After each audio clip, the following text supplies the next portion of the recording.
Hello YouTube, Christina here, and pay no attention to my straight out of the shower bangs right now. I recently started to exercise every day again, and it's kind of thrown off the rest of my groove for the rest of the day, but we're making it work. It's all good, and this is the bangs of progress. So today we're going to draw a campfire marshmallow. If you'd like me to do a version of this video that is a campfire marshmallow in traditional media, let me know. I would love to do it. I just don't know if there's any interest out there really. But this tutorial is specifically going to be for digital drawing, and if you would like to see a more traditional version, let me know in the comments. Anyway, let's get drawing.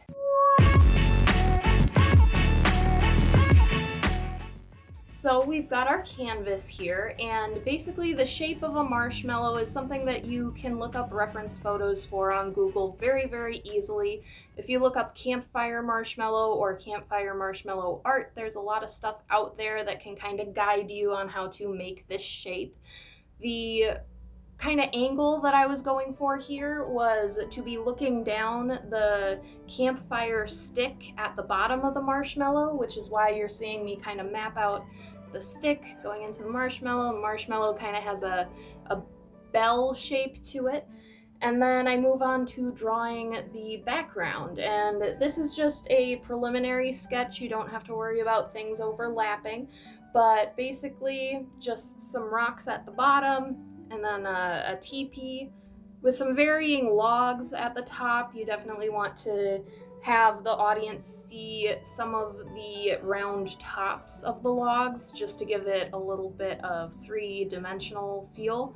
And then the flames around it are again a shape that you can look up on Google pretty easily. This is one of the first things that I learned how to draw, so it's kind of a muscle memory thing for me at this point. I don't really know how to describe it, but I know that you can find references online to help guide how you make your flames. And then don't forget to put a couple little like flames that are just being flicked up out of the larger body of flames just to give it a little bit more life. And then you'll see me here starting to do the grayscale layer. Make sure you're on a new layer and start to paint in black and white basically. The marshmallow is going to be lighter than the rest of the painting for the most part, but the bottom of it is going to be the darkest part because that's not facing the flames, which are your main light source. So basically, I'm just trying to put a light gray base on everything and then draw darker things in darker grays and lighter things in lighter grays. And so you'll see me paint the stick here. It's gonna be darker because it's not facing the flames and it's dark to begin with. And then for the background, I took a pen that was a little bit rougher. I think it was called Soft Chalk. And I started to make the outer parts of the canvas more dark, and then going in towards the flames it became lighter.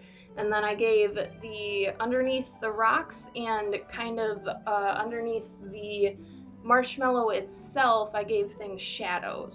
So you don't have to be super precise with the shadows. And then you can see I start to color in the logs in the fire. They don't have to be as dark as the stick that your marshmallow is on because they're in the fire. You still want them to be dark because they are contrasting against the fire itself, but they don't need to be as dark because they're near the light source. And then for the flames, I used more whites and transparent white in order to kind of map out where the flames are. I tried to give it a little bit of shadows and highlights in there, the highlights being more out towards the outside of the flames and the shadows being towards the inner part. And then obviously I took a just straight white and kind of highlighted some of the dots of ash and flames that are coming off of the body of flames itself. And you'll also see that I used a light gray to kind of give the flames a little bit of a glow as well, coming off of them into the darkness of the night. And another great thing that you can do is just put some little light dots out there in the darkness. It gives the flames a little bit more life, and you'll notice this if you're sitting around a campfire at night or something like that, that the ash and such kind of goes off. As far as color goes, you're going to start a new fresh layer, and you're going to put its blending mode to overlay mode. You can Google how to do that, or I can tell you in the comments, just let me know. And the colors that I used for this, you can see on the screen itself.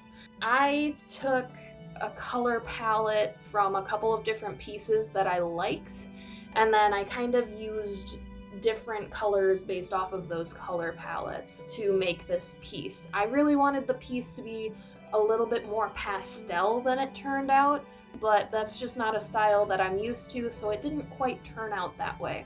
But that's okay. This is experimentation at its finest.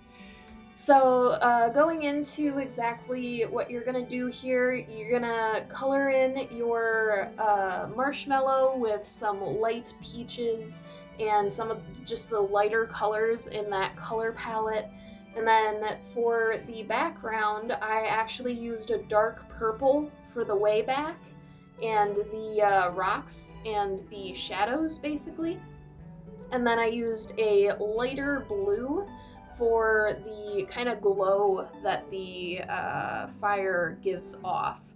And then in the fire itself, I started out with just some like light yellows and ended up really putting in more oranges and reds, and I tried to stick with the lighter versions of those colors, the not so bright versions, but because of the adjustments that I made in the black and white layer later on, it ended up a little bit dark.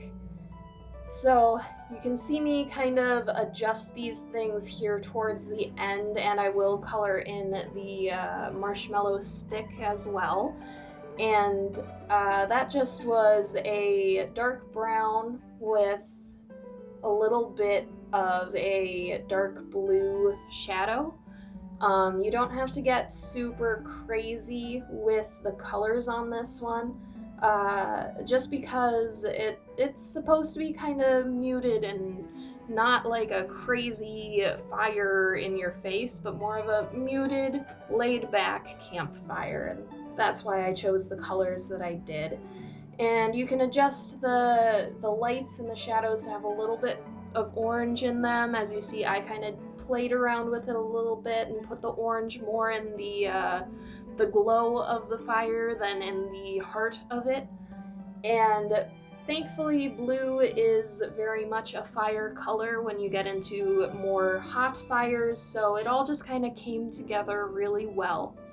And as you move forward into refining this piece, you can adjust how dark your flames are in the black and white layer, and then come back to the color and whoa, there's a lot more oranges and stuff in there because you darkened some spots that are closer to the logs. And then as a last little touch that I put in here, I just gave the marshmallow a little smile because that seemed really, really cute. And you don't have to necessarily do that. You can do that on a separate layer so that you can kind of see what expression you want your marshmallow to have, that sort of thing.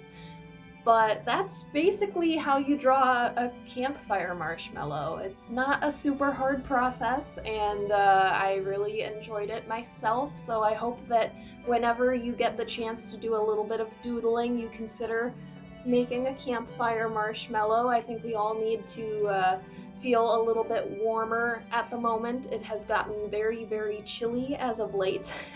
But I digress. Thank you so much for getting this far in the video. I will give you 1,000 experience points just for getting this far. And if you really like what I did here, please subscribe, like the video, leave a comment, share it with your friends. Sharing is caring. Also, you can check out my Patreon, link is in the description, for all sorts of behind the scenes stuff. I post a video there every single week, and please stay warm, stay safe, all of that good stuff, and please give the video some love. I will see you guys next week.